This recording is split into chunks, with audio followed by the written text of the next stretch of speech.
Client spotlight with my man here, Jeff Love. Jeff is like this close to losing 100 pounds. We've been at it for quite a while. And what I mean by quite a while is he was a gym member when we opened forever ago. We've constantly been in contact, but we really haven't worked together for really the entire time. And I'll kind of get to that a little bit. But Jeff, man, we've posted up some of your before and after pictures, which we'll post onto here, and absolutely just, mind blowing what you can do when you actually set your mind to it. Because I'm gonna pick on you a little bit. You were the guy that for a long, because we had spoke for quite a while. About 3 years, I think. You were searching for the right answers, right? And usually the answers I would tell you is you're like, I don't want to do that.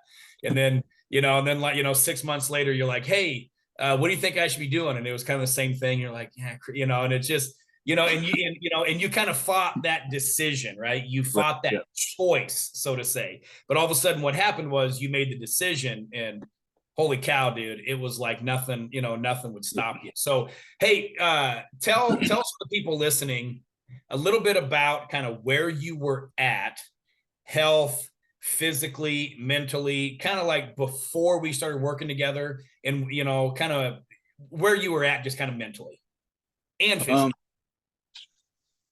We go back to 2008. I was 38 years old. I was feeling good. Went to a gym one day to try to get back into shape for a police test. Did a sled run where you have it around your waist. You run out 20 yards and back with like 45 pounds on the plate on the sled. Did that 3 times and I collapsed. Like, what the heck? My mouth tastes like I had blood in it. Ended up having an aortic aneurysm. Yeah. So and then 38 years old. 38 years old, yes. And then it's September 4th, 2008, ended up having open heart surgery to correct that aneurysm. And then it took me about 1.5 years, 2 years to get completely healed up. And I thought, you know what, feeling great. Let's get this going. Started researching some things. And I don't remember when I met you and reached out to you, but I was on the cusp of like, okay, I can do this. And I'm like, nah, I don't want to do that. I'm going out of my comfort zone. Yeah. And then we just kept talking, and I seen your before and after pictures. I seen other people's before and after pictures. Like, I can do that, but I wasn't ready to pull the trigger yet. I was like, there's no way, so I'm like, okay. And then I was a heavy drinker of Mountain Dew, fully loaded Mountain Dew. I drink like a liter of Mountain Dew 2 or 3 times a day. My breakfast would be McDonald's, a large Mountain Dew every day. I would eat fast food quite a bit, a lot of processed foods. I wasn't a person that liked to cook because I really didn't know what I was doing. Didn't like vegetables. That was your biggest thing. I don't like vegetables. Still don't like them, but I still don't like them.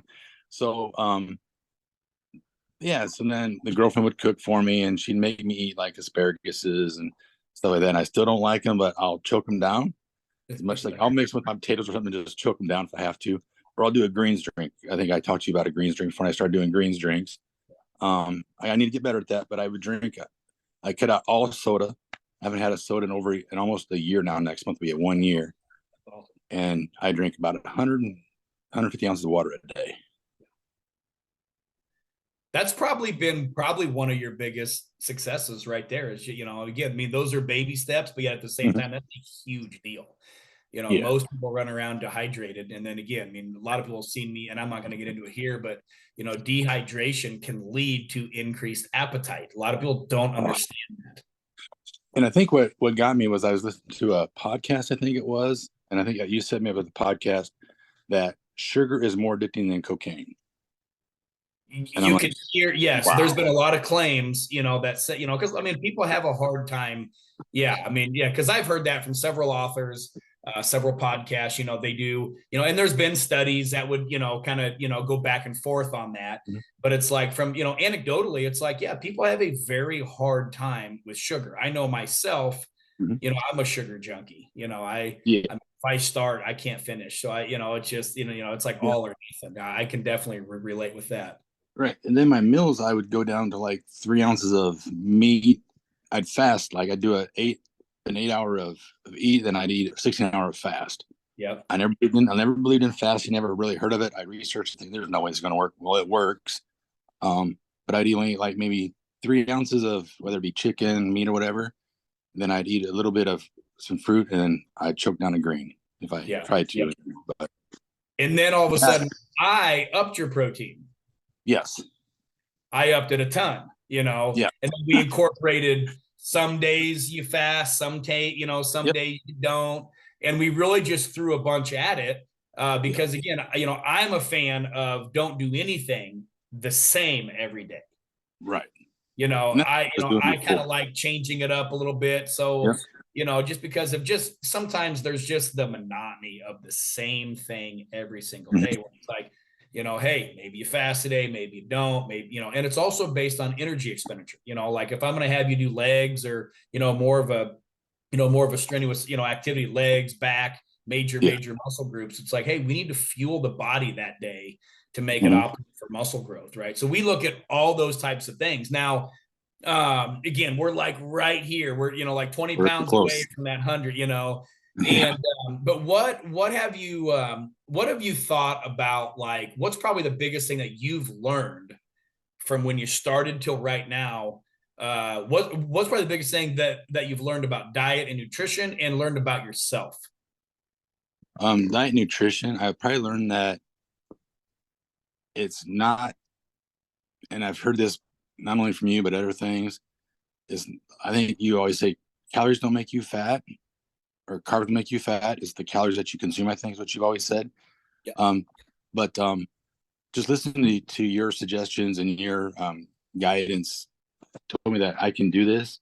Pretty much mind over matter. Let your mind control your body, not your body control the mind situation, which is basically by Chris Karachi. He's a former Navy SEAL that I followed for a while. Then I can pretty much do whatever I want with if I put my mind to it. absolutely. And you Uh, totally have, man. It's been yeah, awesome watching, yep. just because, again, I know where you were at before for a few Oh, years, correct. and it was always kind of that same thing where, we kind of talked. I'm like, look, like, we're not getting any younger. I don't know about you, but I'm not, I'm not. the reason I had a birthday. I'm sure as heck not getting any younger. And Yeah. I know your past and I know your family Mhm. history, like, both your parents, you Yeah. know, Both my mom had congestive heart failure. My dad had a heart attack and Parkinson's. And I guess really what really told me I need to get serious is the fact that the doctor said if I don't get my weight off, I'm opening heart surgery for the second time, and that was yeah, not going to happen. yeah. Yeah, and that's where, and I could really tell that time we spoke. I remember talking to Julie. I'm like, man, Jeff's serious. Jeff's gonna do this. And Yeah. it just, and that's that thing, man. We're super super proud of you. What would you say to somebody advice wise? Maybe they're in the same position you were in, because I always say this, and it sounds repetitive, but it's like people are just like that deer in the headlights. They just freeze. And then there's information. Should I be carnivore? Should I be vegan? And it's like, that's one extreme to the other, but Yeah. people just freeze, and there's so much information out there. So most people just don't do anything. Right. I would think I had a guy that I worked with. He said, "How'd I do it?" I said, "For one, you got to be ready to do it. For two, you have to find the one that you're going to stick to. The one that you stick to is the one that's going to be the best thing for you. If you go on this one diet that you don't like things, you're not going to stick to it." Right. And I say, don't look at it as a diet, look at it as a lifestyle, Yeah. a lifestyle change. Because if you think of a diet, you're not going to succeed if you think of it as a diet. Yeah, So, exactly. and I got 2 kids, 24 and 30, and a 7-month-old grandson and an 8-year-old grandson and a 5-year-old granddaughter that I want to be around for a very long time. Yeah. And the fact that I've lost weight, I've added years to my life. Yeah. What are some things that you've noticed physically, like, just getting around playing with grandkids? I mean, is there Oh, is there a big difference just in your own just day-to-day activities? yeah, I feel like I move easier. I'm not as tired throughout the day. Yeah. Drinking all that Mountain Dew, I mean, all that sugar, you're just loading your body with all that sugar, making you tired. Um, I sleep very well at night. I That's wake up great. energized. Yeah, just the overall health aspect is you're more energized, you feel better, you feel rested. and you can actually move easier. Your joints aren't hurting. It's like that was the Yeah. biggest thing I know. My joints weren't hurting. If you could go back in time, would you have started it a hell of a lot sooner? Oh, for sure. For sure. Yeah. Yeah. It's funny, hindsight being, it's like, man, if I knew then what I know now, or, Yeah. it's like, And I man, think, if I knew I'd feel this good, man, I'd have done it for, and it just, but yet again, we just, again, our comfort zones, I was just talking about today. I mean, our comfort zones are just, man, they have a grip on us. yeah, that was my hardest thing is I never ate vegetables my whole life. My parents didn't make me eat them because I didn't like them. Because my mom babysitted a girl who didn't like them. Well, Jeff didn't like them. So that was the whole aspect of learning how to change my palate and everything else to incorporate those things. And I think the other thing that kept me going is the fact that people noticed at work, and it was kind of like wow, I'm really looking good. Yeah. Yeah. All of a sudden it's Kind of that like that situation. reward mechanism starts kicking in. Yeah, right. And that's why I think people have to celebrate those victories, because again, we're creatures of habit. And all of a sudden we get that, I mean, hey, we're very similar to dogs, right? They get, they get excited. We do too. I like praise and recognition. And all of a sudden, right, we start getting those little victories, and it's like, man, man, that felt good. I want more of that. Or somebody, starts complimenting you on it. Hey, Jeff, because I can tell every time we ever jumped on calls like this, I'm like, like, before we started, my dude, I can keep seeing it in your face, and it's awesome to see, and I can tell your attitude's different. Oh, Than just what it was a year ago. I can, not that you were, I mean, but it's just, you have a different, just kind of just get up and go about you.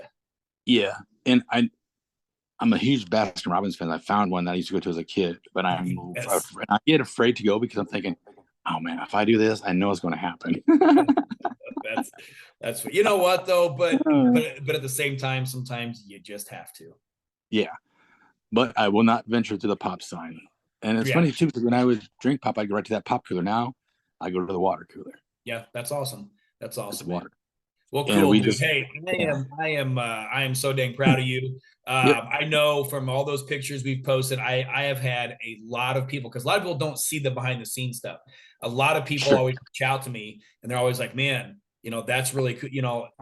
They can relate because they want to see somebody that needs to do what they know that they need to do to give them that hope. And I know that is exactly what you have done. So super proud of you, dude. Again, we're not done. Again, we need to get you over that threshold, right? So we got to get going on that. But I just want you to know, man, you've been a total asset to our environment, of everybody around. So I can't thank you enough, and super proud of you, buddy. I can't thank you enough either, sir. Absolutely, buddy. So.